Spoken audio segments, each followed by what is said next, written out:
नमस्कार, आपका साथ हूं मैं राजीव शर्मा। मुझे जवाब चाहिए में आपका स्वागत है। और आज का मुद्दा पश्चिम बंगाल की राजनीति से जुड़ा हुआ है, जिस राजनीति के चलते अब प्रशासनिक व्यवस्था में भी कुछ उथल पुथल दिखाई पड़ने लगा है। बंगाल के मुख्य सचिव अल्पन बंदोपाध्याय को लेकर केंद्र और ममता बनर्जी के बीच विवाद बढ़ता जा रहा है। केंद्र ने आज सुबह 10 बजे तक अल्पन बनर्जी को प्रतिनियुक्ति के लिए दिल्ली तलब किया था, लेकिन अल्पन आज पश्चिम बंगाल के हावड़ा की नवन्ना बिल्डिंग में कोविड से जुड़ी तैयारियों को लेकर मीटिंग करते हुए दिखाई दिए। इसके बाद खबर आई कि केंद्र के आदेश को न मानने को लेकर अब डीओपीटी अल्पन के खिलाफ अनुशासनात्मक कार्रवाई करने की तैयारी कर रहा है। इस बीच ममता बनर्जी ने पीएम मोदी को चिट्ठी लिखकर केंद्र सरकार पर हमला भी बोला। ममता ने अल्पन बंदोपाध्याय की प्रतिनियुक्ति को बदले की कार्रवाई बताते हुए केंद्र सरकार के फैसले को असंवैधानिक करार दिया है। साथ ही चिट्ठी के जरिए ममता बनर्जी ने केंद्र से अपने फैसले को वापस लेने की मांग भी की है। पीएम को अपनी चिट्ठी में ममता बनर्जी ने लिखा है और वो आप तस्वीरों में इस वक्त देख पा रहे हैं। सेवा में प्रधानमंत्री जी, पश्चिम बंगाल के मुख्य सचिव को दिल्ली बुलाने के एक तरफा आदेश से स्तब्ध और हैरान हूं। ये एक तरफा आदेश कानून की कसौटी पर खरा नहीं उतरने वाला, ऐतिहासिक रूप से अभूतपूर्व और पूरी तरह से असंवैधानिक है। केंद्र ने राज्य सरकार के साथ विचार विमर्श के बाद मुख्य सचिव का कार्यकाल 1 जून से अगले 3 महीने के लिए बढ़ाने का जो आदेश दिया था, उसे ही प्रभावी माना जाए। मैं आपसे विनम्र अनुरोध करती हूं कि अपने फैसले को वापस लें और पुनर्विचार करें। व्यापक जनहित में तथाकथित आदेश को रद्द करें। मैं पश्चिम बंगाल की जनता की ओर से आपसे अंतरात्मा से और अच्छी भावना से काम करने की अपील करती हूं। एक बहुत ही बेहद सधा हुआ पत्र ममता बनर्जी ने प्रधानमंत्री नरेंद्र मोदी को लिखा और इस पूरे विवाद का ठीकरा केंद्र सरकार पर मढ़ दिया और केंद्र सरकार को इस बात के लिए भी चेताया कि अंतरात्मा की आवाज सुने और इस फैसले को पलट लें। Honorable Chief Minister, and he was accompanying our Honorable Chief Minister, and that is the duty as per the law. The provisions of law say whatever Honorable Chief Minister will say and ask him to do, that is the duty he has to perform under the leadership of the Honorable Chief Minister. This is the duty of the Chief Secretary. Now he has performed his duty.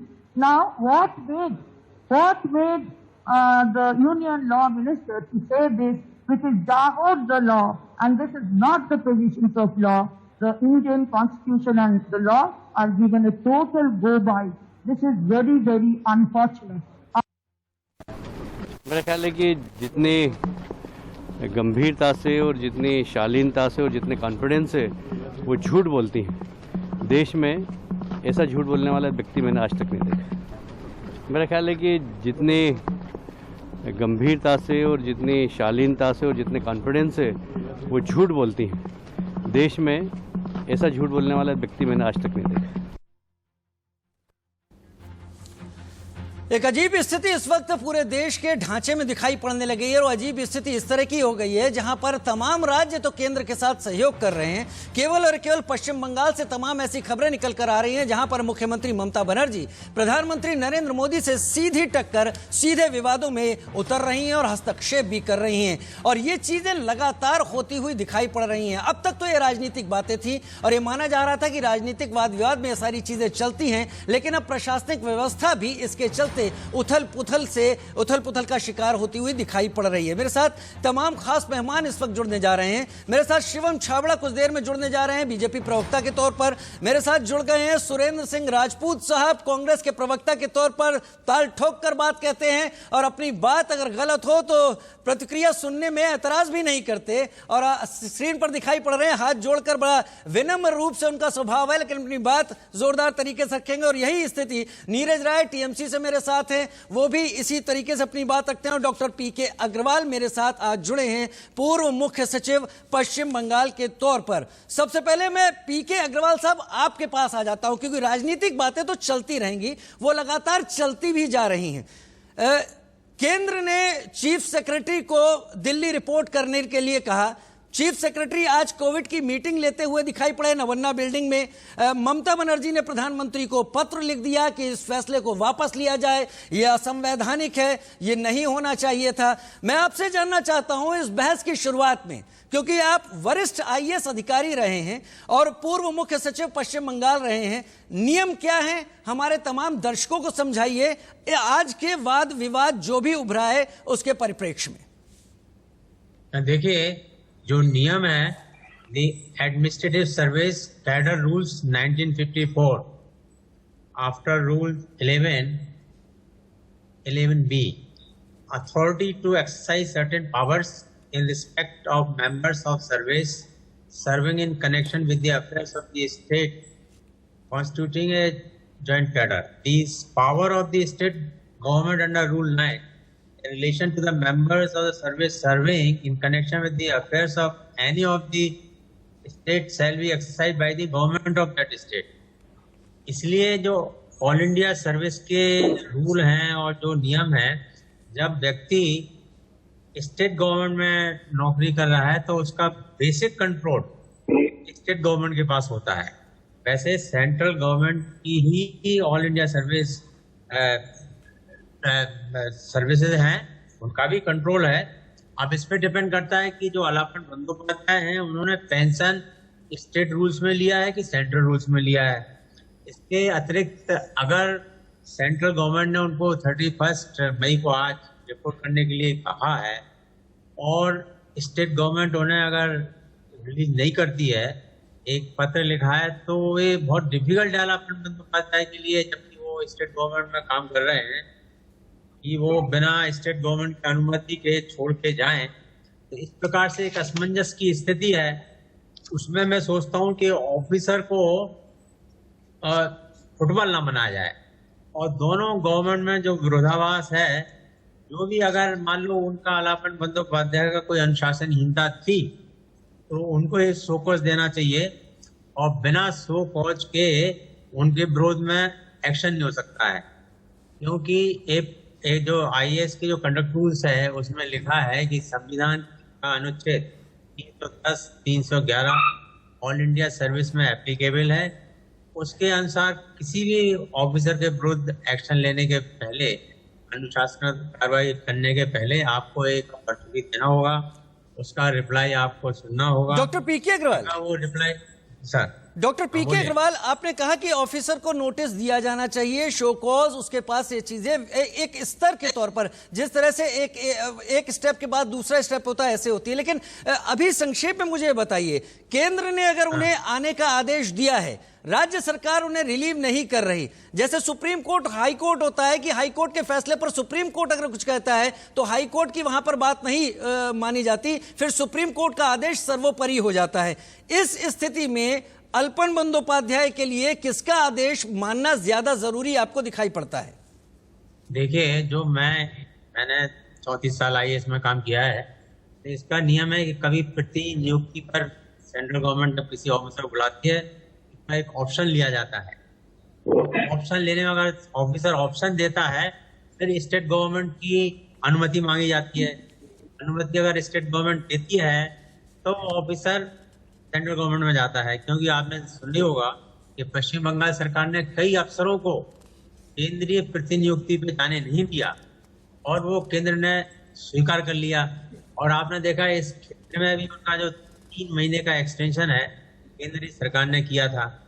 तो अगर ऐसी परिस्थिति अगर central government सोचती है कि एकदम से उनको ज्वाइन करना चाहिए था, तो मैं सोचता हूँ कि ये बड़ी एक असमंजस की स्थिति है। और वो चूंकि स्टेट गवर्नमेंट नहीं रिलीज कर रही है, तो मैं सोचता हूँ कि वो जो कंसेंट दी थी सेंट्रल गवर्नमेंट ने कि आपको 3 महीने का एक्सटेंशन दिया जा सकता है जी, वो central government at the most वो विड्रॉ कर सकती है कि चूंकि आपने नहीं रिपोर्ट करना चाहिए कि नहीं करना चाहिए। इसके मेरे पास तीन और मेहमान हैं। रिपोर्ट उन्हें केंद्र करना चाहिए कि नहीं करना चाहिए?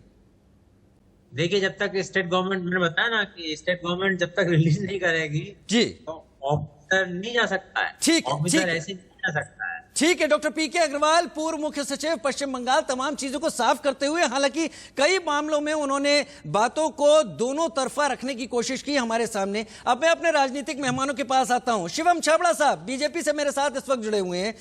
सर, ऑफिसर को फुटबॉल ना बनाया जाए, अगर डॉक्टर पीके अग्रवाल पूर्व मुख्य सचिव पश्चिम बंगाल ऐसा कहते हैं और ऐसी तस्वीरें हमें भी समझ में आती हैं, तो दो विचारधारा वाले दल आपस में ऑफिसर को फुटबॉल ना बनाए, ये संदेश वो दे रहे हैं। आप क्या समझते हैं इससे?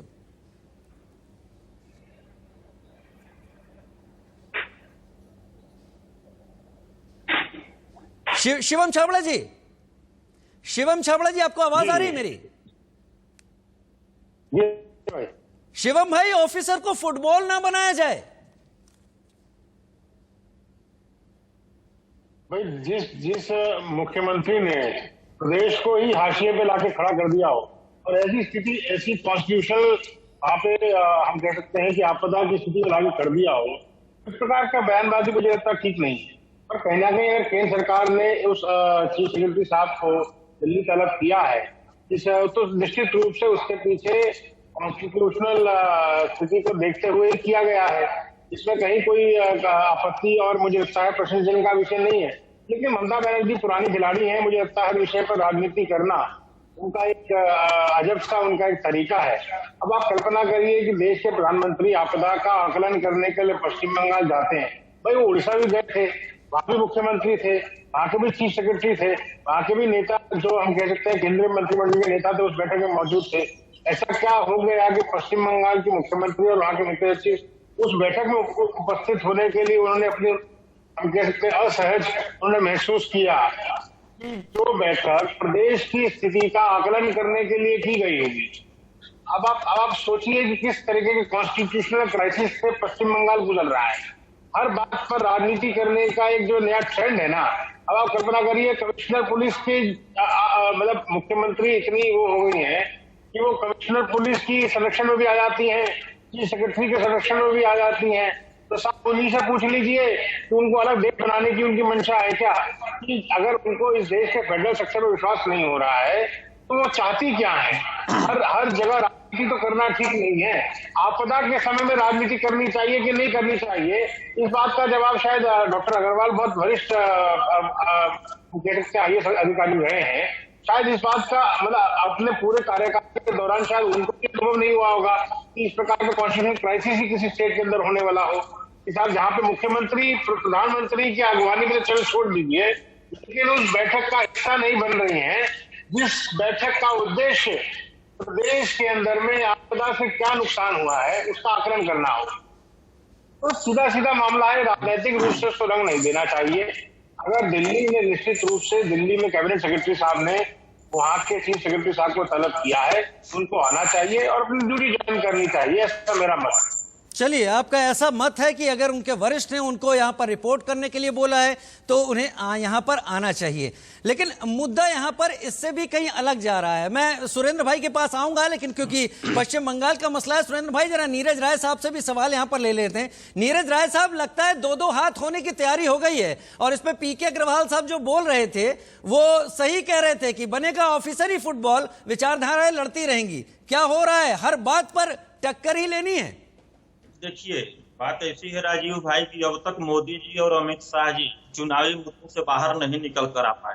आप भी नीरज भाई सुनिए भाई, सुनिए नीरज भाई लड़िए नहीं, नीरज भाई लड़िए नहीं, नीरज भाई, अरे नीरज भाई नहीं, नीरज भाई पहला तो लड़िए नहीं, मेरी आपकी लड़ाई नहीं है। मैं सिर्फ आपसे इसलिए कह रहा हूं चुनाव बीत गए, मुद्दे अब आ गए हैं, कुछ बीती ताही बिसार दे, आगे की सुध ले। एक बात बताइए हमको, क्या मतलब आप जो भी छाबड़ा भाई बोले हैं, एक बार आप एकदम चुप बैठे रहे, जब मैं बोल रहा हूँ आपने सवाल पूछा, सवाल का जवाब सुनी बिना सवाल का मैंने आपसे सिर्फ ये कहा कि चुनाव की बात को लेकर आगे अगर बढ़ने की कोशिश करेंगे तो आप भी भटक जाएंगे। मैं भटकने वाला नहीं हूँ, नहीं आपका डिबेट किसी भी। चलिए फिर बोलिए मुद्दे से। अब सुनिए, यहाँ पर मुख्य वजह चुनाव ही है।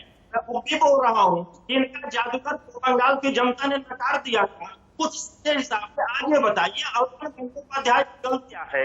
अगर जिस सेक्शन का उदाहरण दिया जा रहा है कि 1954 के 7(1) पे बात करी जा रही है, तो वही जो है अब जब 1969 के 6 में भी दिया गया कि राज्य सरकार से सहमति लेनी अति आवश्यक है। यहाँ पर अल्पन बंगोपाध्याय के ऐसा किया था, अगर कुछ गलत अल्पन बंगोपाध्याय ने किया तो राज्य सरकार से सहमति लेने की बात क्यों नहीं आई? अभी छाबड़ा भाई ने कहा कि आपदा में मतलब ये राजनीति कर रही है। भाई साहब, मोदी जी का जाना वहां पर उतना जरूरी नहीं था जितना ममता जी का वहां पर, और जहां पर ये साइक्लोन आया था वहां पर उपस्थित रहना जरूरी था। क्यों? अगर प्रधानमंत्री नहीं जाते तो आप भी सवाल उठाते कि देश के प्रधानमंत्री ने पश्चिम बंगाल को अलहदा कर दिया है। लीजिए, यहाँ पर लोग मर रहे हैं और मेरे साथ टीएमसी के दूसरे भी प्रवक्ता शामिल हुए हैं पिछले कुछ दिनों में, और उन्होंने यही आरोप मढ़ा है कि हमारे सुजाता मंडल जी कल ही जुड़ी थी, उन्होंने कहा कि हमारे पश्चिम बंगाल को अलहदा कर दिया। बिल्कुल कर दिया है, तो बिल्कुल कर अब दिया है। प्रधानमंत्री बात को होने पहुंचे तो दीजिए। उस पर ऐतराज, नहीं पहुंचे उस पर ऐतराज। हाँ, ऐतराज कहाँ पर है वो सुन लीजिए। गुजरात में आता है तो मुख्यमंत्री से बात करते हैं, बंगाल में आता है तो विपक्ष के नेताओं से बात करते हैं। क्या गुजरात में विपक्ष के नेताओं से बात करके गए थे क्या वहां पर? आज भी वो राजनीति से बाहर नहीं निकल पाए हैं। आप जो कह रहे हैं, भारतीय जनता पार्टी आरोप लगा रही है कि प्रधानमंत्री के कार्यक्रम को बाइकाट मारती है। जो 2013 में मनमोहन सिंह जी के कार्यक्रम में ये बाइकाट मारे थे, अगर वो सही है तो इस समय ममता बनर्जी का गलत कैसे? अगर ये गलत है तो वो सही कैसे? इसके बारे में बताएं। और अल्पन बंगोपाध्याय या किस शिवम भाई इंतजार करें, उनको बोलने दें, उसके बाद। शिवम भाई, यही है आप लोगों में भाई साहब, बीच में उछलते रहते हैं, समस्या हो जाती है। ममता बनर्जी जी वहां पे जमीन पे उतर के मानुष से जुड़ने का काम करती है। जनता ने जनादेश दिया है, उस पे अंगुली नहीं उठा सकते शिवम भाई आप। नीरज जी आज की स्थिति पे आ जाइए ना। अभी जो टसल मची है उसको संक्षेप में बताइए, टसल की जिम्मेदारी किसकी है? यह जो बची हुई है इस पे दुरुपयोग कर रही है केंद्र की सरकार। देश कोरोना में और बंगाल वहां पे साइक्लोन से जूझ रहा है, उसको दूसरे तरफ हवा देने के लिए इनका एक चलता रहता है। ये चलाते रहेंगे और हम कानून के दायरे में रहकर इनके हर बातों का जवाब देते रहेंगे। ठीक है नीरज जी, मेरे साथ सुरेंद्र सिंह राजपूत जी भी इस वक्त जुड़े हुए हैं, बड़ी देर से इंतजार कर रहे थे। और जब मैं उनसे सवाल पूछूंगा, मैं विनम्र निवेदन सभी से करूंगा कि उन्हें भी सुने। उन्होंने बहुत शांति से सबको सुना है। सुरेंद्र भाई, पिछले कई सालों की अगर बात करें, और जहां तक माने कि गुजरात के मुख्यमंत्री काल में जब तक नरेंद्र मोदी भी थे, कांग्रेस की सरकार केंद्र में थी, तब भी इतनी ज्यादा टसल प्रशासनिक मुद्दों पर और सरकारी मुद्दों पर नहीं हुई थी। खैर, इस चीज को मैं अलग रख देता हूं। जो अभी प्रशासनिक हालात बनते दिखाई पड़ रहे हैं, ऐसा लग रहा है कि संघीय ढांचा जिसपे संघ केंद्र के साथ राज्य मिलकर आगे बढ़ते थे, वो भी बिखरता हुआ दिख रहा है। क्या लग रहा है आपको पश्चिम बंगाल से निकलती हुई इन तमाम खबरों को लेकर? राजीव भाई, बहुत शुक्रगुजार हूं, आपने बात रखने का मौका दिया। अभी जो पूर्व मुख्य सचिव साहब ने कहा ना, पीके अग्रवाल साहब ने, उसमें क्रक्स में सब कुछ शामिल है। एक्चुअल में क्या है कि ओछे लोगों को बड़ी जिम्मेवारी मिल गई है केंद्र में। ये इतने ओछे लोग हैं कि इन लोगों ने, अब इसका क्या है कि अब ओछे लोग जब किसी बड़े पद पे आ जाते हैं ना, तो वो लोग जो है अपने आप को कहीं ना कहीं बहुत बड़ा समझने लगते हैं, कानून से बड़ा समझने लगते हैं। एक नवाज देवबंदी का शेर था, कहते हैं कि जलते घर को देखने वालों, फूस का छप्पर आपका है, आपके पीछे तेज हवा है और मुकद्दर आपका है। उसके कत्ल पे मैं भी चुप था, अब मेरा नंबर आया और मेरे कत्ल पे तुम भी चुप हो, अगला नंबर आपका है। पीके अग्रवाल साहब ने बिल्कुल क्लियर कर दिया था कि क्या स्थिति है। संघीय ढांचे में केंद्र सरकार का आईएएस ऑफिसर के ऊपर, अगर वो कैडर में है स्टेट के, इतना अधिकार है कि बगैर स्टेट गवर्नमेंट के परमिशन के आप उसको नहीं ले जा सकते। नंबर एक, तो असंवैधानिक काम तो केंद्र की सरकार कर रही है, नंबर एक। नंबर दो, केंद्र की सरकार आज भी अपनी हार को पचा नहीं पा रही है बंगाल में। नंबर तीन, जो काम वो कर रही है बंगाल में, वो काम गुजरात में नहीं कर रही, उड़ीसा में नहीं कर रही। तूफान तो तौकते तो जो आया था महाराष्ट्र में भी आया था, गुजरात में भी आया था। महाराष्ट्र नहीं गए प्रधानमंत्री जी, गुजरात गए। और क्या नाम, जब यास आया तो उड़ीसा भी गए, बंगाल भी गए। उड़ीसा में उन्होंने नेता प्रतिपक्ष को नहीं बैठाया, लेकिन बंगाल में नेता प्रतिपक्ष को बैठाया। गुजरात में नेता प्रतिपक्ष को नहीं बैठाया। तो ये जितनी बातें छोटे मन की बातें हैं, किसी आदमी को चिढ़ाने की बात है, किसी के आदमी के आत्मसम्मान से खेलने की बात है, उस स्टेट के जिसको कह सकते हैं कि आत्मसम्मान से खेलने की बात है। भाई चुनाव आप हार गए, कोई बात नहीं, अगली बार आप जीतने की कोशिश कीजिए। लेकिन इतनी बड़ी आपदा आई हुई है कोरोना की, इतनी बड़ी आपदा आई हुई है केंद्र क्या नाम इसकी तूफान की, उसमें भी आप इतने, और प्रधानमंत्री के पद पे होते हुए इतनी छोटी, इतनी ओछी राजनीति कर रहे हैं जिसका कोई लेना देना नहीं है। संघीय ढांचा की आप बात कर रहे हैं तो केंद्र सरकार जिम्मेवार है संघीय ढांचे को तोड़ने के लिए। क्या वो देश को तोड़ना चाहती है भारतीय जनता पार्टी की सरकार अपनी जीत के लिए? ये इनको बताना होगा। जब उत्तर प्रदेश में मुख्यमंत्री आते हैं तो कब उत्तर प्रदेश के मुख्यमंत्री क्या नाम जब आए थे तो देश के प्रधानमंत्री प्रतिपक्ष के नेता को लेकर के बैठे थे? एक बार जरा बता दें हमें।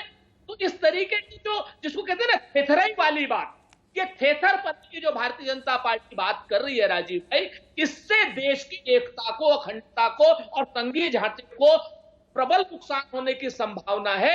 इस नुकसान से बचाने का भारतीय जनता पार्टी की जिम्मेवारी है, उनको अपनी जिम्मेवारी निभानी चाहिए। शिवम छावड़ा जी, आपने सुना सुरेंद्र सिंह राजपूत को। छोड़ दीजिए वैचारिक विरोध, कांग्रेस से वो हैं, आप बीजेपी से हैं, नीरज राय टीएमसी से हैं, लेकिन कुतर्क नहीं कर रहे थे सुरेंद्र सिंह राजपूत। उन्होंने जो सवाल उठाए वो सवाल तस्वीरों में भी दिखाई पड़े हैं, कहानियों में भी सामने आए हैं। अगर ये हैं तो जो माचिस की तीली है वो तो जलाने वाले केंद्र में ही है ना फिर।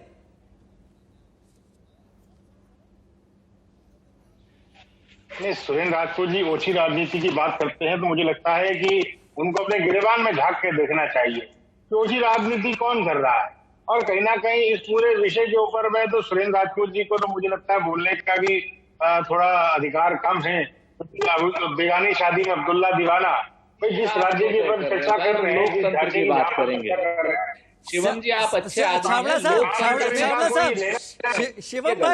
शिवम भाई संघीय ढांचे देश के ऊपर बात कर रहे हैं। सुरेंद्र सिंह राजपूत देश की सबसे पुरानी पार्टी से आते हैं, क्यों नहीं यहाँ क्या? खैर आप मुद्दे पर आए, ये अलग बात थी, मुद्दे पर आए। मैं कह रहा हूँ इस पुरानी राजनीति पार्टी का ही मैं आपको चाल और चरित्र दिखा रहा हूँ। पंजाब के अंदर कांग्रेस पार्टी आ रहा हूँ राजपूत भाई। बंगाल पे बात करिए, बंगाल पे बात करिए तो चल ही रहा है। हाँ, तब आप यूपी पे भी बात होगी ना। सुनिए ना, सुन तो लीजिए सर।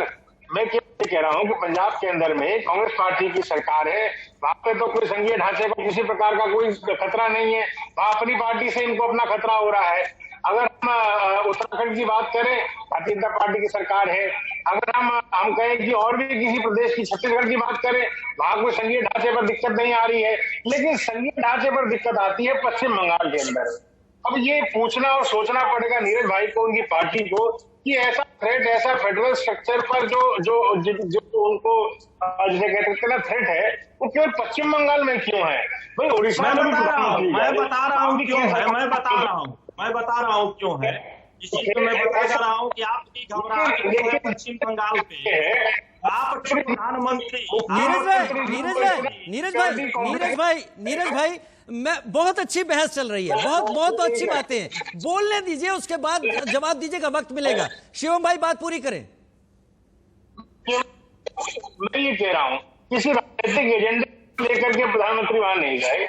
आपदा के समय में जो नुकसान हुआ कि आकलन को।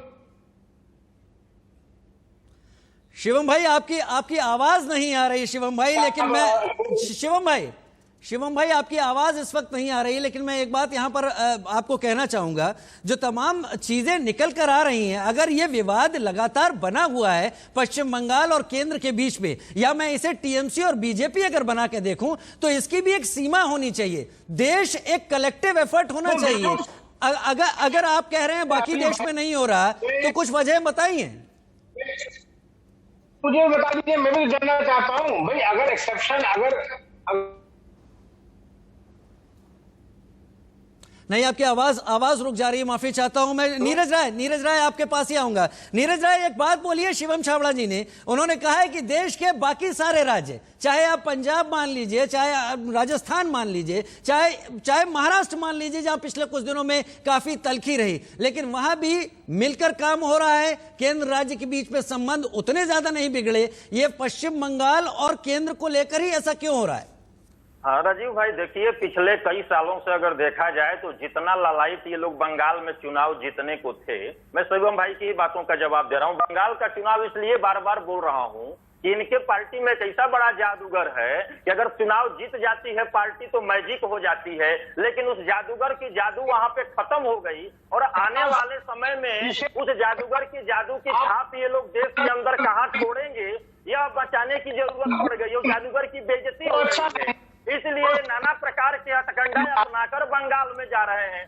बंगाल की जनता ने इनको माकूल जवाब दिया। सुन लीजिए राजीव भाई, बंगाल की जनता ने माकूल जवाब दिया। 2019 से लेके अब तक बंगाल के चुनाव तक ये लोग 19 को आधार बनाकर चुनाव लड़े थे कि 18 सीटों पे हमने जीता है, 40% वोट शेयर किया है, लेकिन 3 वाला जो 16 का था उस पे आधार नहीं बनाए।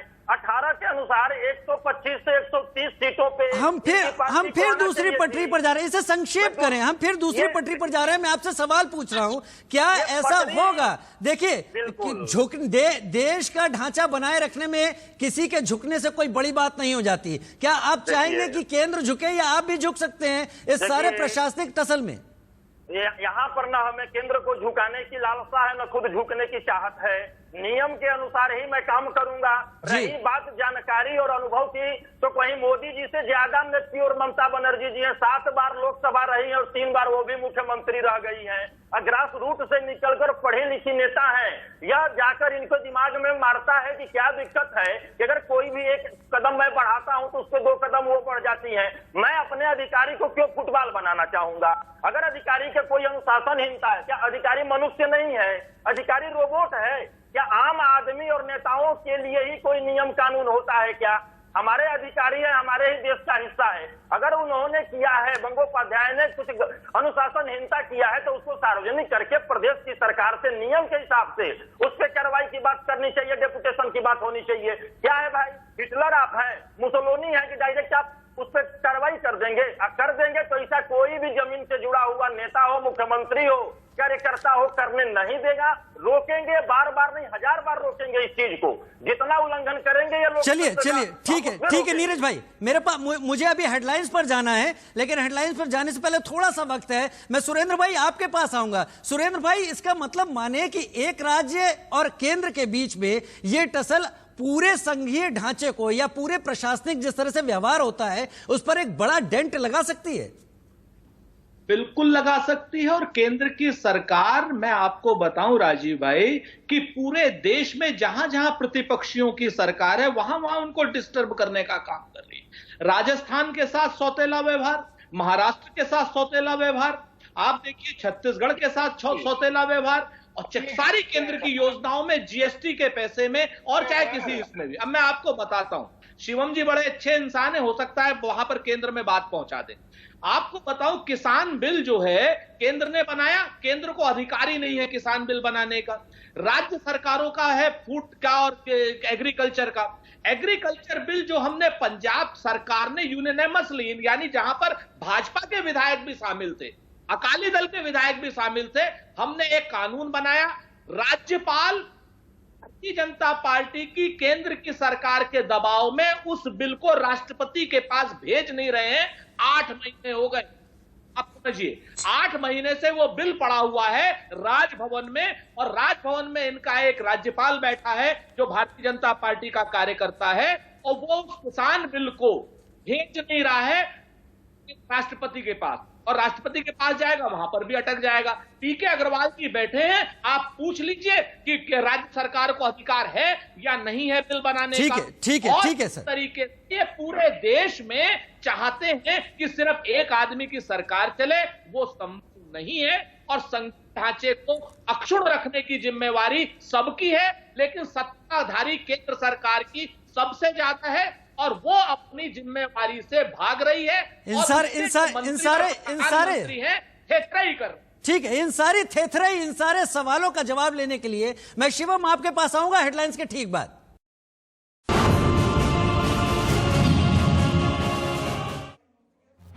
लगातार टसल पश्चिम बंगाल सरकार और केंद्र सरकार के बीच में चल रही है, लेकिन अब जब मुख्य सचिव अल्पन बंदोपाध्याय को दिल्ली पहुंचने का आदेश दिया गया और वो इस आदेश के खिलाफ वो अभी पश्चिम बंगाल में ही कोविड की मीटिंग ले रहे हैं, तो इसके चलते कितने तरह के यहां पर सवाल उठते हैं। क्या इसके चलते तल्खी और बढ़ेगी केंद्र सरकार और राज्य सरकार के बीच में? मैं वही जानने की कोशिश इस वक्त कर रहा हूं अपने खास मेहमानों के साथ। मेरे साथ तमाम खास मेहमान जुड़े हुए हैं। डॉक्टर पीके अग्रवाल, पूर्व मुख्य सचिव पश्चिम बंगाल, मेरे साथ जुड़े हैं। शुरुआत आपसे ही की थी डॉक्टर पीके अग्रवाल, और अभी आपसे यही पूछना है कि अगर केंद्र ने उन्हें दिल्ली रिपोर्ट करने के लिए कहा था और अल्पन बंदोपाध्याय अब नहीं जाते हैं, कानूनन अगर यह मामला आगे केंद्र के किसी कदम के बाद कोर्ट की दहलीज पर पहुंचता है, तो किरकिरी किसकी हो सकती है? देखिए, पहले भी 2 IPS ऑफिसर के लिए केंद्र सरकार ने ऐसा ऑर्डर किया था। वो आज पश्चिम बंगाल में नौकरी कर रहे हैं। वहाँ के पुलिस कमिश्नर भी ऑल इंडिया सर्विस के थे, क्योंकि ऑल इंडिया सर्विस हमारे संघीय ढांचे का एक बेसिक फीचर है, इसलिए इसको डिस्टर्ब नहीं होना चाहिए। तो इस प्रकार से जो अलापन बंदोपाध्याय का मामला है वो भी उसी कैटेगरी में आ रहा है। तो सुप्रीम कोर्ट के पास ये मामला है और मैं सोचता हूँ अगर ये अदालत में जाता है तो अदालत जरूर इसका एक संज्ञान लेगी। और मैं सोचता हूँ कि अगर एक केंद्र सरकार निश्चित नहीं करती है कैडर कि क्या नियम है, इसको जो डिटेल्स तो कभी हुए नहीं, परंपरा से चलती आई चीज, संघीय ढांचे में एक दूसरे का एडजस्टमेंट होता है, समन्वय होता है। लेकिन अगर इस प्रकार का एक विरोधाभास होता है तो हो सकता तो केंद्र सरकार को डिटेल रूल बनाना चाहिए, जिससे कि जो IAS अफसर है या ऑल इंडिया सर्विस ऑफिसर है उनके दिमाग में शंका ना रहे ऐसी परिस्थिति में हमारा क्या होगा। तो मैं सोचता हूँ कि इस बहुत ही अनफॉर्चुनेट चीज इसमें ये देखना होगा, क्या अलापन बंदोपाध्याय को प्राइम मिनिस्टर साहब की मीटिंग में अलग से बुलाया गया था? अगर मैं उनकी जगह मुख्य सचिव होता, मैं एक दिन पहले पहुंचता, क्योंकि प्रधानमंत्री की मीटिंग से राज्य को पैसा मिलता और राज्य को अगर पैसा मिलता है तो जरूर जाना चाहिए। लेकिन हमने सुना है कि इस मामले में जब उनका हेलीकॉप्टर था मुख्यमंत्री का, माननीय प्रधानमंत्री के आने के कारण वो देरी हो गई, विलम्ब हो गया, लेकिन विलम्ब नहीं होना चाहिए। लेकिन जो भी हो, प्रधानमंत्री जब मीटिंग में गए हैं तो उसमें राज्य को जब पैसा मिल रहा था तो जानी चाहिए। लेकिन डॉक्टर पीके अग्रवाल, अगर DOPT कोई एक्शन अल्पन बंदोपाध्याय को लेता है तो आपको क्या लगता है स्थितियां कितनी बिगड़ सकती हैं? नहीं, अगर DOPT लेता है तो वो क्या अलापन बंदोपाध्याय अपना रिटायर हो जाएंगे, उनका ये ऑप्शन है और वो कोर्ट जा सकते हैं। अदालत में दोनों सरकारों की वो होगी, इंसल्ट होगी, अदालतें इसका निर्णय करेगी।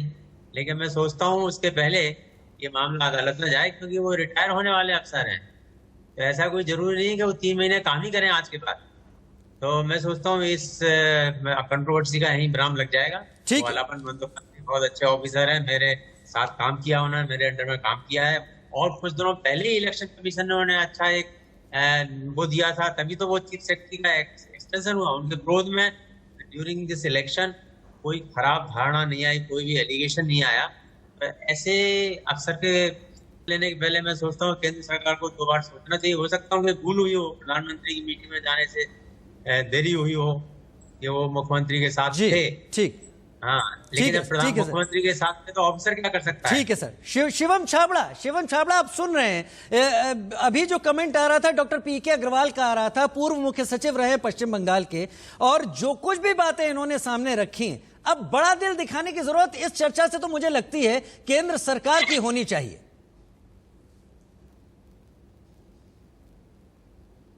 नहीं, मैंने आपसे फिर कहा कि संघीय ढांचे की बार बार चर्चा कर रहे हैं। डॉक्टर अग्रवाल बहुत सीनियर ब्यूरोक्रेट है और उन्होंने बहुत स्पष्टता से इस बात को कहा, संघीय ढांचे की चिंता केवल पश्चिम बंगाल में क्यों की जा रही है? भाई, पूरा देश बचा है, जहाँ पे विपक्षी पार्टियों की सरकारें हैं वहां पे तो सामंजस्य है, वहां पे तो कोऑर्डिनेशन है। और मैं फिर कह रहा हूँ, जब देश के प्रधानमंत्री स्वयं हिमसेल्फ ये कि कोई व्यक्ति गया है, कोई मंत्री गया है, तो आप उनकी मीटिंग को बॉयकॉट कर दें और आप उसमें ना जाएं, और हम कहें कि कोई भी उसका कारण दे सकते हैं, या जिस प्रकार से कारण भी दे रही है।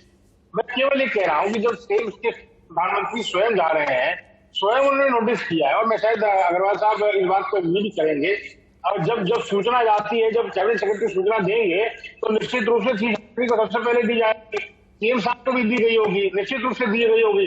ऐसा तो है कि उनको सूचना ही नहीं दी गई। और अगर वहां थी तो उनके अगर उन्होंने किसी ने मीटिंग का, वो हम कहते हैं कि वो मीटिंग का हॉल देखा हो, उस हॉल के अंदर बाइज्जत मुख्यमंत्री जी की भी तख्ती लगी थी, चीफ सेक्रेटरी साहब की तख्ती लगी थी, और वो अपेक्षित वहां थे, वहां रहना चाहिए था। अब वो नहीं रहे तो ये उनको सोचना है। ये तो मैंने कहा ना, अगर आपदा के समय भी राजनीति तृणमूल कांग्रेस करना चाहती है, ये उनका प्रेरोगेटिव है, वो कर सकती है। लेकिन हमारे लिए मकसद ये था कि पश्चिम बंगाल में जो साइक्लोन से नुकसान हुआ है प्रदेश को, तो उड़ीसा में साइक्लोन से नुकसान हुआ, क्या शिवम भाई, आपने बहुत सारी बातें कही हैं और सारी बातें इसीलिए मैंने नहीं रोकी। मैं एक एडिशनल बस इतना आपसे जानना चाहता हूं, क्या डीओपीटी एक्शन ले सकता है अल्पन बंदोपाध्याय के खिलाफ? नहीं, मुझे लगता है डॉक्टर अग्रवाल बेहतर तरीके से वो बता चुके हैं। डीओपीटी निश्चित रूप से ऑल इंडिया सर्विसेज के अंदर में चीफ सेक्रेटरी साहब रहे हैं, निश्चित रूप से एक्शन लिया जा सकता है। लेकिन मुझे फिर भी लगता है कि जो डीओपीटी का लेटर है, शायद राजीव भाई आपने भी पढ़ा होगा, जिस चिट्ठी को पब्लिक डोमेन में आ चुका है, उस लेटर के अंदर में यही कहा गया कि साहब उनको आप रिलीज कीजिए ताकि वो केंद्र सर्विस ज्वाइन कर सकें। अगर इसके अलावा कोई और शब्द लिखा हो तो मुझे आप बता दीजिए, मैं उसको लिखूंगा। ठीक है। सुरेंद्र भाई, आपने सुना, डॉक्टर पीके अग्रवाल को भी सुना और शिवम छाबड़ा को भी सुना। उन्होंने कहा कि डीओपीटी के लेटर में सिर्फ इतना लिखा गया कि आप केंद्र में आकर रिपोर्ट करें, इससे ज्यादा और कोई वजह, कोई बात नहीं लिखी गई। हालांकि उसके पीछे के जो मंतव्य होते हैं उस पर जाने की अभी जरूरत नहीं है। मैं आपसे यही पूछना चाहूंगा कि ताली एक हाथ से तो नहीं बजती, पूरे देश में कांग्रेस की भी सरकारें हैं और आपके पास कांग्रेस की सरकारें और केंद्र के बीच में क्या संबंध है वो पहुंचता रहता होगा। इतना तीखा तो हम तक भी नहीं पहुंचा जितना पश्चिम बंगाल और केंद्र को लेकर पहुंचा है। क्या आप मानेंगे कि एक ही हाथ से ताली बज रही है? ये सच बात ये है कि ताली तो बज ही नहीं रही, बज तो चुटकी रही है। एक हाथ से चुटकी बजती है और ये भारतीय जनता पार्टी के लोग लगातार चुटकी बजा करके, जादूगर मायावी टाइप के लोग हैं ना, तो चुटकी को ही ये दशानन है तो 10 सर और 20 हाथ हैं, तो वो चुटकी ही ताली के रूप में हो जाती है। एक चुटकी से ही बवंडर लाया जा रहा है, आपका ये कहना है? कह तो रहा हूं, दशानन की तरीके से 10 सर और 20 हाथ हैं इनके, तो 20 चुटकियां बज रही हैं। आप देखिए तो वो ताली से भी ज्यादा हो जाती है। ताली में तो 5-5 उंगलियां बजेगी 10, और अगर 20 हाथ होंगे तो उंगलियां कितनी बजेंगी आप समझ सकते हैं। तो मैं आपसे जो कहना चाह रहा हूं ना, आप मेरी बात को समझिए, ये मुद्दा डीओपीटी का है ही नहीं। वो बेचारे तो अफसर लोग बेवजह फंसे हुए हैं। मुद्दा जो है ममता बनर्जी वर्सेस नरेंद्र मोदी जी का है। बहुत अच्छा बोलिए, इसी पर बोलिए, मैं भी यही चाहता था। और मुद्दा जो है, नरेंद्र मोदी जी इस वक्त पूरी तरीके से संघीय ढांचे को अपने अहंकार में, अपने अभिमान में और अपनी ना समझी में बर्बाद करने पर तुले हुए हैं। ये अहंकार दोनों तरफ तो नहीं है सुरेंद्र भाई, बराबर का? मैं बता, इस वक्त अहंकार, अब देखिए मैं बताऊं, स्वाभिमानी ममता बनर्जी भी बहुत है, इसमें कहीं कोई दो राय नहीं। लेकिन ये जो वक्त है इस वक्त का, जिस वक्त वो इस समय प्रदेश में जीत चुकी हैं, तो वो अपना स्वाभिमान या अपना अभिमान छोड़ चुकी हैं। अब आज की डेट में अभिमान पर और स्वाभिमान पर, अहंकार पर चोट आई हुई है नरेंद्र मोदी जी के, अमित शाह जी के और पूरी भारतीय जनता पार्टी के। वो इस हार को नहीं पचा। आप हमको एक छोटी सी बात बता दीजिए, जो जवाब शिवम भाई का, वो जवाब है शिवम भाई, एक छोटा सा जवाब। अरे शिवम भाई सुन लीजिए शिवम भाई,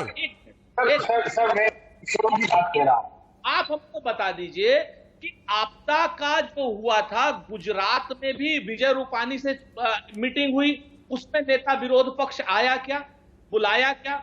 आपने उड़ीसा में भी मीटिंग की, उसमें विरोध पक्ष का नेता बुलाया क्या? महाराष्ट्र में तो आप गए नहीं, क्या वहां पर आवाज नहीं आई?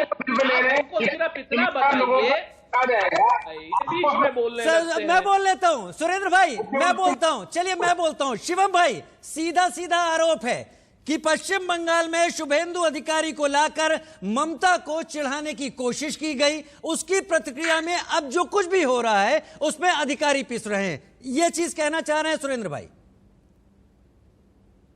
नहीं, मैं केवल ये कह रहा हूं कि सुरेंद्र भाई क्या कह रहे हैं मुझे नहीं पता, कि चुटकी, ताली, दशानन और किस के टर्म्स के यूज कर रहे हैं, मुझे उसमें कोई नहीं लेना देना है। मैं केवल ये कह रहा हूं कि पश्चिम बंगाल में अगर जितने इनपुट आ जाएंगे उनको आपत्ति क्यों है, मुझे नहीं समझ में आ रहा है। वहां पे मुख्यमंत्री को नहीं बुलाया क्या चीफ सेक्रेटरी को नहीं बुलाया, केवल क्या लीडर ऑपोजिशन से बातचीत कर ली?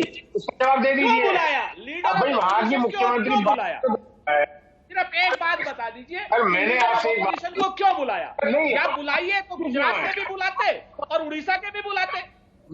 कहा सर, अगर एक जगह पे आप किलो में तोलेंगे और एक जगह पे लीटर में तोलेंगे, गधा समझते हैं सबको।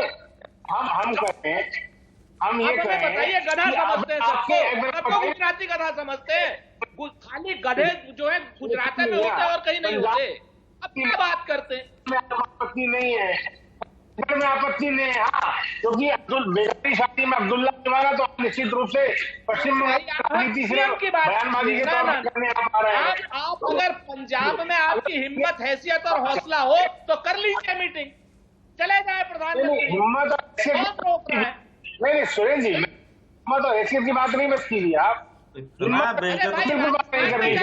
ठीक है नीरज राय, ठीक है, मैं नीरज राय को लाना चाहूंगा। इस तरीके से बातें स्पष्ट नहीं हो पाएंगी। नीरज राय, क्या शुभेंदु अधिकारी का आना, क्या शुभेंदु अधिकारी का आना ही इतना चुभा ममता दीदी या टीएमसी को कि उसके बाद संबंध इतने बिगड़ गए?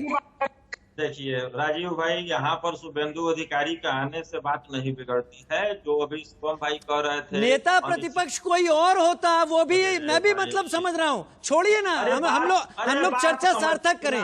नेता प्रतिपक्ष कोई और होता बात नहीं होती, लेकिन यहाँ शुभेंदु अधिकारी थे। बताइए, तो शिवम भाई को बोलने की जरूरत ही नहीं है, आप ही काफी है बोलने के लिए। क्या बताया शिवम भाई कि मोदी जी के द्वारा ऑफिशियल उनको सूचना गई थी कि मीटिंग करना चाह रहे हैं आपदा के बारे में, वहां पे डिस्कशन करना चाह रहे हैं। भारतीय जनता पार्टी के नेताओं के तहत सूचना भेजी गई थी कि वहां पर मैं आ रहा हूँ मीटिंग करने के लिए। ये सब चीजें क्या कानून की जानकारी नहीं है शिवम भाई आपको और भारतीय जनता पार्टी के संकीर्ण मानसिकता वाले नेताओं को? देखिए ममता बनर्जी जी से कानून कैसे पालन किया जाता है, कानून के तहत। अब बताइए, कानून ने इतना मजबूर कर दिया है आप और आपके प्रधानमंत्री को कि दिन भर मीडिया का न्यूज आपने बना दिया। बताइए, एक अधिकारी के फेवर में जो कि वो भी इंसान है, कानून के तहत ममता बनर्जी खड़ा है। मोदी जी को चैलेंज है, जिस अधिकार से जाकर प्रधानमंत्री के नाम को बेइज्जत किए हैं बंगाल में चुनाव लड़ने के लिए, तो वहां पर दिखाएं कि कानून की असलियत क्या होती है। शिवम छाबड़ा, ठीक है, शिवम छाबड़ा, अंतहीन नहीं जाना है, ठीक है, रुकिए। शिवम छाबड़ा, अब केवल शिवम छाबड़ा। नीरज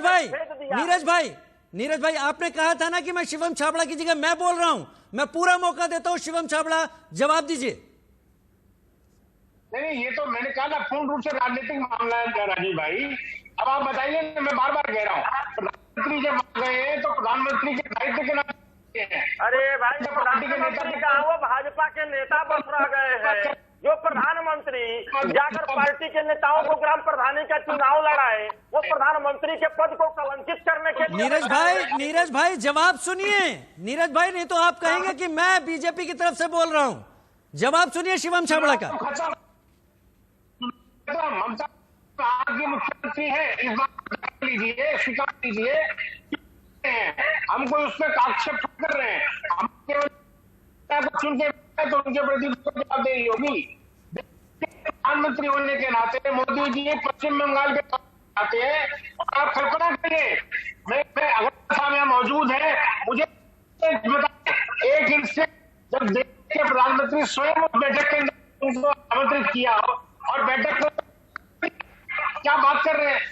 क्या बात कर रहे हैं आप? क्या बात कर रहे हैं ये बताइए ना जी। सुरेंद्र भाई बोलिए। सुरेंद्र भाई जी, एक मिनट, सुरेंद्र भाई बोलिए। दो बातें। पहली चीज तो जो टीएमसी के नेता हैं, उन्हें आपके ऊपर व्यक्तिगत आरोप बिल्कुल नहीं लगाना चाहिए। नहीं, और ना ही आपने कोई भाजपा की बात। सुरेंद्र भाई, ये तो झेलने की आदत हो गई है, ये सुनने की आदत हो गई है, लेकिन मेरे लिए आप लोग सब्जेक्ट को जानने का जरिया हैं। अच्छा है आपने बोला, मैं शिवम छाबड़ा को ही बोलूंगा कि वही जवाब दे। शिवम, आपका ऑडियो थोड़ा सा खराब हो रहा है, थोड़ा साफ करके जवाब दे नीरज राज जो जानना चाहते हैं। नहीं, लेकिन दूसरी बात मेरी भी सुन लीजिए। मैं आपसे बताऊं, अभी शिवम छाबड़ा जी ने स्पष्ट रूप से कहा कि ये राजनीति हो रही है। और पीके अग्रवाल जी भी यही कह रहे हैं, हम भी यही कह रहे हैं और टीएमसी भी यही कह रही है कि यहां पर प्रधानमंत्री जी वहां पर काम ना करने की जगह राजनीति करने गए। आप इसको देखिए, गुजरात 25 एमपी का राज्य है 5 करोड़ का, और बंगाल 43 एमपी का राज्य है। आप समझिए, बंगाल को इन्होंने 500 करोड़ रुपए दिए और गुजरात को इन्होंने 1000 करोड़ रुपए दिए।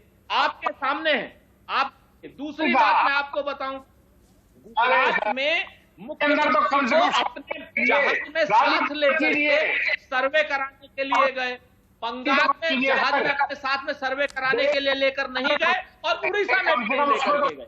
तो आप, मेरा ये कहना है कि आप या तो लीटर में मापिए और या किलो में तौलिए, और अधिकारियों को फुटबॉल बनाना केंद्र सरकार बंद करे। और जिस तरीके से केंद्र सरकार संघीय ढांचे का दुरुपयोग कर रही है, मुझे डर है कि बहुत गंभीर खतरा हो जाएगा और ये भारतीय जनता पार्टी की जिम्मेवारी हो। डॉक्टर पीके अग्रवाल, आपको इस बात के कितने चांसेस दिखते हैं कि ये लेटर जिसके जरिए अल्पन बंदोपाध्याय को दिल्ली पहुंचने का आदेश दिया गया था, उसे वापस लिया जा सकता है, जैसा ममता बनर्जी ने चिट्ठी भी लिखी है? देखिए, ममता बनर्जी की जो चिट्ठी है वो बड़ी अच्छी है। उसमें लिखा है to withdraw, recall, reconsider the decision during this critical hour. आजकल जो वहाँ पे स्थिति है कोविड की और जो अभी तूफान आया, तो मैं सोचता हूँ कि केंद्र सरकार को, जो आपने कहा, ओपन माइंडेड से फ्लेक्सिबल होके इतना अच्छा पत्र का जवाब इसी में देना चाहिए कि एक अच्छा ऑफिसर अल्पन बंदोपाध्याय जिसका सर्टिफिकेट उन्होंने स्वयं दिया है, स्वयं उसको एक्सटेंशन अप्रूव किया है, तो उसको रिकंसीडर करेगा। थोड़ी भूल हुई है, प्रधानमंत्री जी इतनी बड़ी पोजीशन पे हैं, देश के प्रधानमंत्री के साथ साथ ये सब सर्विसेज के भी प्रेसिडेंट हेड होता है, लेकिन वास्तव में वही हेड है। उन्हें सोचना चाहिए एक ऑफिसर है जो काम कर रहा है, उसको क्यों विक्टिमाइज हो, क्यों शिकार बने। दूसरे जो जूनियर ऑफिसर, उन पे कितना डिमोरलाइजिंग इफेक्ट होगा। ऑल इंडिया सर्विस से ये हमारे देश का संघीय ढांचा स्थित है। आप कहीं भी जाइए, एक विश्वास होता है लोगों को कि भाई ऑल इंडिया सर्विस के लोग बैठे हैं। उन्होंने क्या पीके अग्रवाल साहब, ऐसा पहले हुआ है? ऐसा कोई इतिहास है जब इस तरह के फैसले रिकॉल किए गए हों, रिकंसिडर हुए हों, वापस लिए गए हों? हाँ, रोज ही होते हैं ऐसा recall. Central government state government के रिक्वेस्ट पे रोज ही रिकॉल करती है ऑर्डर। ऐसी कोई ठीक है। फिर मुझे वक्त दीजिए, सभी मेहमान थोड़ा वक्त दें। शिवम छाबड़ा, अगर पीके अग्रवाल साहब ऐसा कह रहे हैं कि ऐसा होता रहता है और इसमें कोई बड़ी बात नहीं है, तो अगर मुख्यमंत्री ममता बनर्जी कहती हैं ड्यूरिंग दिस क्रिटिकल आवर्स, अगर इन हालात में इसे वापस लेना चाहिए, रिकंसिडर करना चाहिए, तो इसको कर लिया जाना चाहिए। जानबूझकर ब्यूरोक्रेसी को आपसी झगड़े में उलझाना उचित नहीं है। नहीं, मैं आपकी बात से सहमत हूं, पर मेरे को इसका क्या होगा कि सरकार, और मुझे लगता है डीओपीटी तय करेगी, आप नहीं तय करेंगे। इसके लिए कह रहा अग्रवाल ने जैसे बात कही कि संघीय ढांचे के हिसाब से भी जब देश में, फिर बार बार कह रहा है, मैंने मोदी जी किया है। अगर मोदी जी की जगह कोई और भी कार्यकर्ता वहां पर प्रधानमंत्री होता, और अगर वो वहां पर जाकर के अगर चीफ सेक्रेटरी को करे मीटिंग के लिए, अगर के साथ मुख्यमंत्री जी उस मीटिंग में रहे, उसका मकसद राजनीतिक नहीं है, उसका मकसद के साथ उसको लाभ मिल रहा है। उसका मकसद ये है कि अब कल्पना करिए कि प्रदेश के लाभ की चिंता न करें और केवल राजनीति का शिकार आप स्वयं हो रहे हैं। तो आपने तय किया है, आपने स्वयं ने तय किया है कि आप राजनीति का हिस्सा बनना चाहते हैं, तो आपका प्रेरोगेटिव है, तो उसमें नहीं जाता। लेकिन पूर्ण रूप से जिस प्रकार के संघीय ढांचे को हम करना चाहती हैं और वो अपनी तानाशाही पे आना चाहती हैं, तो में देखेंगे जिस प्रकार से काम करता है पश्चिम बंगाल। लेकिन मैं फिर कह रहा हूं, संघीय ढांचे को बनाने के लिए नीरज राय करना होगा कि साहब जो मान है, सम्मान है, बरकरार मुख्यमंत्री का रहे और जनता के काम अंदर में किसी प्रकार को रोक ना हो, इसको करने की जिम्मेदारी। ठीक है। नीरज राय, आपकी आवाज भी कटने लगी है। मैं नीरज राय पे जाऊंगा। नीरज राय, इस पूरे मसले को सुलझाने के लिए केवल पत्र लिखने से ज्यादा जो कह पा रहा है शिवम छाबड़ा, अब ममता बनर्जी को भी अपने रवैये को थोड़ा लचीला करना होगा। एक बात बताइए राजीव भाई कि किस प्रकार का लचीला रवैया, अगर ममता बनर्जी जी आधार बना रही है, कोरोना का काल चल रहा है, 3 महीने का उनको एक्सटेंशन दिया गया है, और अगर वो अनुशासनहीनता ही अलापन गंगोपाध्याय ने दिखाया है, तो उनके पिछले रिकॉर्ड को देखते हुए अभी हमारे पूर्व मुख्य सचिव अग्रवाल जी ने भी कहा है कि उनका रिकॉर्ड कभी खराब नहीं रहा है। तो नियम के अनुसार एक IAS है, अभी अग्रवाल जी की बात से मैं सहमत हूं, क्योंकि उतना जानकारी प्रशासनिक नहीं है हमें कि जो जूनियर जो प्रशासनिक अधिकारी हैं, इन सब चीजों से उनके अंदर एक डर पैदा होगा। तो आखिरकार एक कहावत है, हटा दीजिए ममता बनर्जी जी, हटा दीजिए प्रधानमंत्री नरेंद्र मोदी जी को, क्षमा बड़न को चाहिए, छोटन को उत्पात। देश के प्रधानमंत्री हैं नरेंद्र मोदी जी और ममता जी एक प्रदेश के मुख्यमंत्री हैं। तो आप लचीलापन रवैया किस प्रकार का, क्या कोरोना से या साइक्लोन से पीड़ित परिवार के बीच में जाकर उनका ढांढस बंधाना अड़ियल रवैया है, या बिना सूचना के पहुंच जाना वहां पर, बिना किसी टेलीफोनिक नीरज भाई एक बात बोलूं, आप बुरा मान जाते हैं, आप बुरा मान जा रहे हैं, इसलिए बोल रहा हूं। मेरा ये कहना है कि आपके ही प्रवक्ता ने मेरे साथ इसी प्रोग्राम में 2 दिन पहले ये कहा कि 2 दिन पहले राज्य सरकार को प्रधानमंत्री के आने की सूचना मिल चुकी थी। आप कह रहे हैं कि सूचना नहीं मिली, तो फिर मेरे लिए थोड़ा कंफ्यूजिंग हो जाएगा कि मैं TMC के किस प्रवक्ता को सही मानूं और किसको गलत मानूं। खैर मेरे पास वक्त कम है, मैं बता रहा हूं, बस कुछ सेकंड बता दूं। मेरे दर्शक सब सुन रहे हैं। मैं क्लोजिंग कमेंट के लिए अब जाऊंगा सुरेंद्र भाई के पास। सुरेंद्र भाई, क्लोजिंग कमेंट में यह बताइए कि इस समस्या का सबसे बेहतर समाधान अभी आपको क्या दिखता है? छोटा सा समाधान है, मैं आपसे बताऊं राजीव जी, कि सिर्फ और सिर्फ प्रधानमंत्री जी को अपना अहंकार त्यागना होगा। और प्रधानमंत्री जी अपना 1 सेकंड के लिए अहंकार त्याग दें, लेकिन प्रधानमंत्री जी अहंकार त्यागने को तैयार ही नहीं है, क्योंकि उन्होंने आज तक संजय जोशी को माफ नहीं किया, जो उनके बचपन के दोस्त थे। तो अब संजय जोशी की क्या पोजीशन है राजीव भाई, आप तो जानते हैं अच्छी तरीके से। चलिए आप विस्तार में जा रहे हैं, संक्षेप में आप कह रहे हैं अहंकार, लेकिन ममता जी के लिए आप कह रहे हैं उनका स्वाभिमान।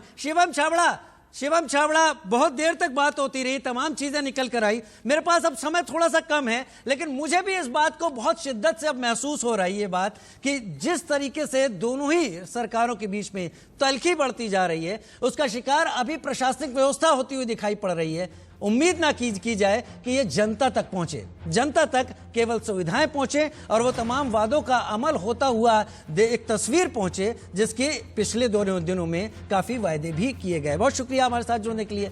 छोटा सा ब्रेक ले रहे हैं, जल्द हाजिर होते हैं।